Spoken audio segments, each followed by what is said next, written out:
নতুন বছর আসতেই রেলের দুর্দান্ত খবর। ভারতবর্ষের প্রথম বন্দে ভারত স্লিপার চালু হচ্ছে হাওড়া কামাখ্যার মধ্যে। কাটোয়া আজিমগঞ্জ লাইন হয়ে চলবে এই ট্রেন। কাটোয়া আজিমগঞ্জ লাইন পাচ্ছে প্রথম বন্দে ভারত ট্রেন। এই ট্রেন 16 কোচের ট্রেন। একটি থাকবে ফার্স্ট এসি, 4টি সেকেন্ড এসি ও 11টি থার্ড এসি। যাত্রীবহন ক্ষমতা থাকবে আনুমানিক 832 জন। এই ট্রেন চালু হলে সুবিধা হবে হাওড়া, হুগলি, পূর্ব বর্ধমান, মুর্শিদাবাদ, মালদা, জলপাইগুড়ি, কোচবিহারের অসংখ্য প্যাসেঞ্জারদের।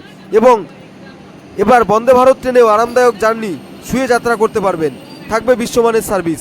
এই জানুয়ারি মাসের দ্বিতীয় সপ্তাহেই চালু হচ্ছে এই ট্রেন, জানালেন রেলমন্ত্রী। প্রধানমন্ত্রী নরেন্দ্র মোদীজি দেখাবেন সবুজ পতাকা।